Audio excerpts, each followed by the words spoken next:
Sveiki, mėlyje. Šiandieną vaizdo įrašas iš namų.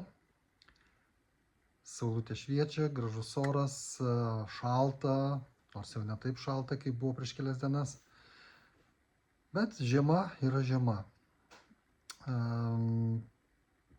Pastaruosius vaizdo įrašus aš įrašiau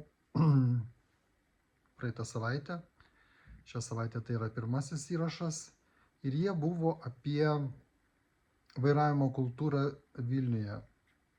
Na ir kitose miestuose, manau, taip pat, nes vairavimas Lietuvoje yra labai panašus visuose miestuose. Na gaila, iš tikrųjų gaila, kad per mažas dėmesys yra turbūt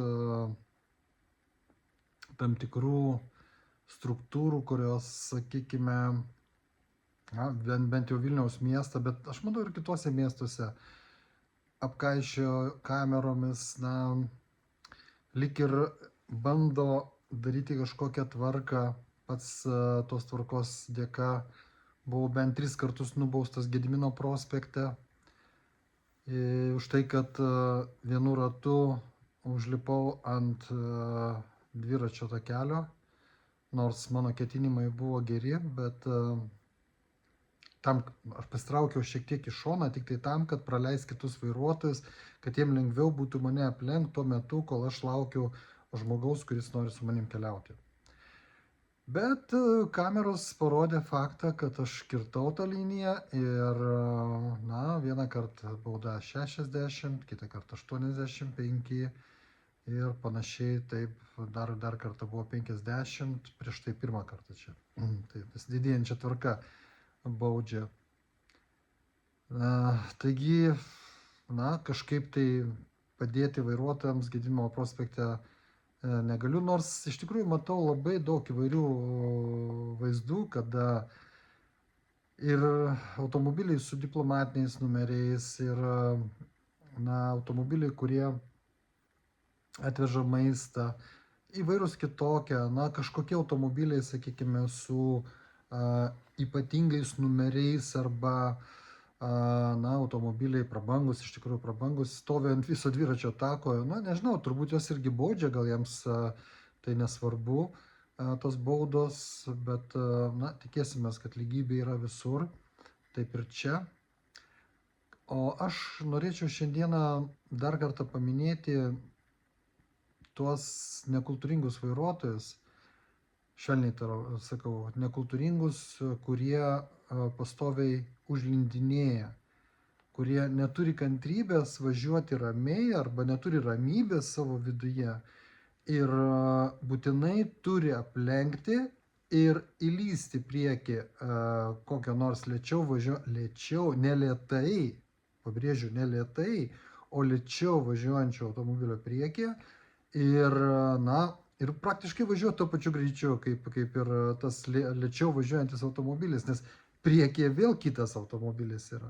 Miestas yra pilnas automobilių, eismas visur yra panašiai toks, išskyrus spūstis, kada ten jau visiškai nepajudėsi, labai taip nepamanevruosi ir telieka tik tai laukti, kaip sakyt, dėmesio iš vairuotojų, kurie dėmesingai važiuoja ramiai tame spūsties raute. Tačiau yra čia tokia kategorija vairuotojų, kurie vairavimo metu skrolina telefoną. Taip, žiūri, kas tenais atsiuntė žinutę, kokios naujienos, galbūt kažkokia Telegram, ar tai dar Messenger, ar tai kitokie kanalai jos domina. Ir žinoma, jų dėmesys yra tame, kur skroliname telefone, kur kitur dėmesys gali būti. Ir, kaip taisyklė, tokie vairuotojai labai dažnai atsitrenkia į priekį važiuojančią automobilį. Ir tada kelyje kolapsas, nes spūstyje padarius tokią, kad ir nedidelę avariją, tada visas eismas sustoja. O dėl to skrolinimo, tai iš tikrųjų, na, turbūt pas mus iš tikrųjų labai mažos baudos yra. Ir todėl vairuotojai nebijo tai daryti.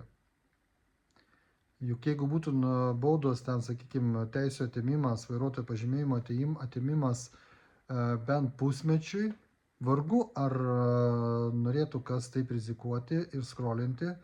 Jo labiau, kaip sakau, kameros yra visur. Bet aišku, čia valdžios institucijų reikalas, jos turi spręsti tą klausimą, bet situacija kol kas yra tokia.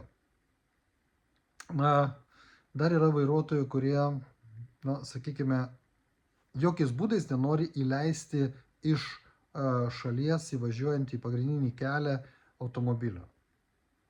Ir, na, nors tu rodai posūkį, tai tokiu būdu parodydamas, kad prašai įleisti į tą srautą automobilių, na, čia nieks neatsitiks, jeigu mes taip tokiu vienas kitai leidinėsime, kas antrą automobilį, tikrai nieks neatsitiks, tas greitis, atvykimo greitis į tam tikrą tašką nesulėties, nu, nesumažėjęs. Ir laikas tikrai nesutrumpės. Tai yra nepailgės, atsiprašau, dėl to.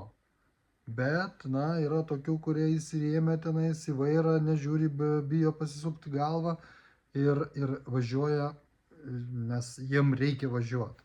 Yra tokių, kurie pypsina, netgi, kad tu bandai įsirikiuoti į tą pagrindinę juostą, tai tave iš karto su signalu pypsina, kad tu ką tu čia darai, juk tu čia, aš čia važiuoju kaip. Na, kas belieka tokiam vairuotojam, pamojuoti rankute, padėkoti, paploti pro langą ir važiuoti toliau, laukti kito vairuotojo, kuris yra sąmoningesnis nei šis, kuris taip jau nesiels, tai reikia tikėtis, kad nesiels. Na, kaip taisyklė, kitas vairuotojas tikrai įleidžia, nedaug tokių yra piktų žmogeliukų už vairo. Ką aš dar pastebėjau, na, nevadinčiau tai problema, kadangi aš dabar čia taip dėsčiau savo vaizdo įrašuose tam tikras problemas, na, yra toksai vairavimo būdas, sakykime.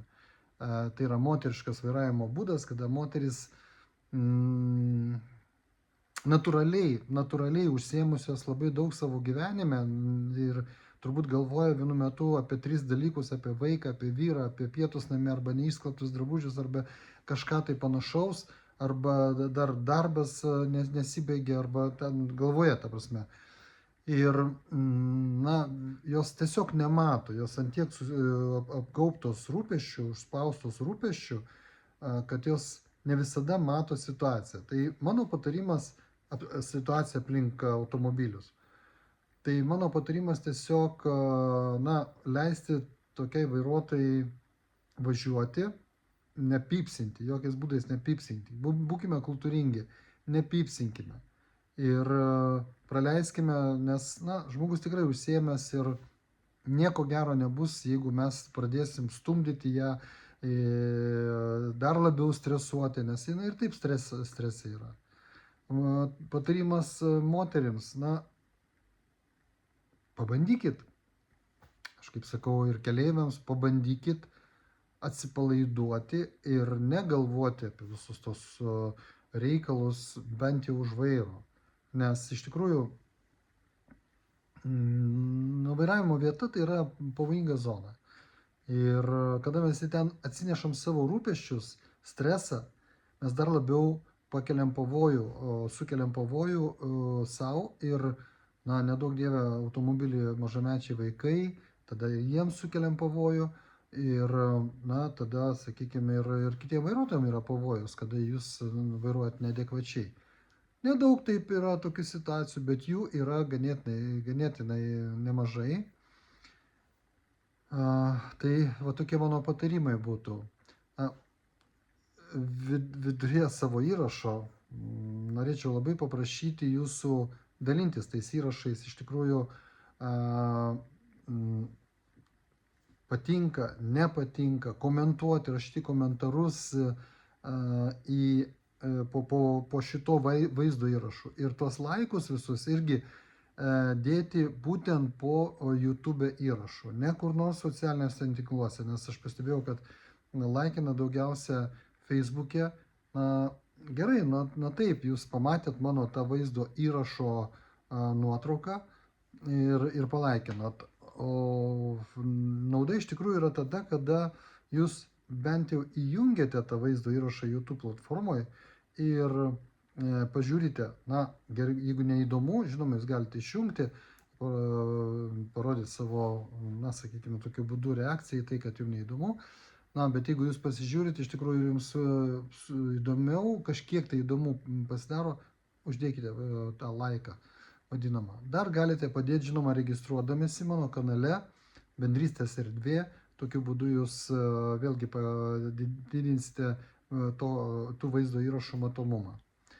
Na ir toliau apie tai, kaip mes galime tą vairavimo kultūrą savyje išugdyti. Nes, kaip žinote, jeigu mes savyje neišugdysime tam tikrų taisyklių, suvokimo ir sąmoningumo, tai mes negalime reikalauti iš kitų tai padaryti. Tikrai negalime nei prašyti, nei reikalauti, nei tikėtis. Pirmiausia, viską turime padaryti savo viduje. Tai aš tokią taisyklę auksinę savo taikau. Žinau, kad jūs ją žinote, tą auksinę taisyklę. Tai yra elkis su kitais taip, kaip norėtum, kad su tavim elgtųsi. Labai paprasta, iš tikrųjų. Pabandykite. Na ir kada jūs bandysite daryti kažkokį manevrą kelyje, jūs prisiminkite čia auksinę taisyklę. Ar aš norėčiau, kad man tai padarytų? Ar aš norėčiau, kad man užkištų kažkas vėl automobilį? Ar aš norėčiau lėkti kelyje ir kažkam trukdyti važiuoti? Ar aš norėčiau kažką stumti ir taip toliau, ir taip toliau? Ar aš norėčiau, kad manęs nepraleistų pėsčiųjų perėjai? Arba ar aš norėčiau, kad manęs neįleistų į automobilių srautą iš šalies? Ir tada jūs pamatysite, kad labai lengva padaryti vienokį ar kitokį sprendimą. Tikrai labai lengva. Ir, taikyti kiekviename žingsnėje, ne tik tai vairuojant. Šią taisyklę taikome mes visame gyvenime. Bet kur, su bet kuo, savo šeimoje, savo draugų aplinkoje, darbo aplinkoje. Jokio skirtumo. Bet kokioje aplinkoje, naudojantis šią taisyklę, mes galime pagerinti savo gyvenimą. Labai paprastai. Patikėkit. Į tai veikia. Elkis su kitais taip, kaip nori, kad su jum elgtųsi. Tai yra paprasta ir labai auksinė, labai stipri taisyklė.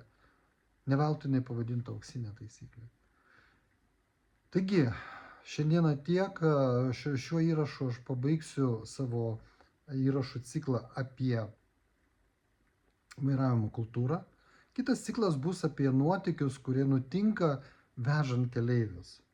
Tikrai nieko neišduosiu, nepasakysiu nei vardų, nei nuotraukų kažkokių, bet tiesiog papasakosiu kuriozinės situacijos, kurios vyksta vairuojant. Aš manau, kad ne tik tai man, bet ir kitiems pavežėjams tos situacijos kartojasi, nes iš tikrųjų kartais juokingos, kartais labai rimtai skausmingos situacijos, bet jos vyksta. Taigi, kituose įrašuose aš dalinsiuos nuotykiais vežant keleivius. O šiandieną gražios dienos, gražios saulėtos žiemos jums, na ir gal kažkiek šiltesnio oro. Viso labo, sveikatos jums linkiu ir kuo geriausių linkėjimų jums. Dėkoju.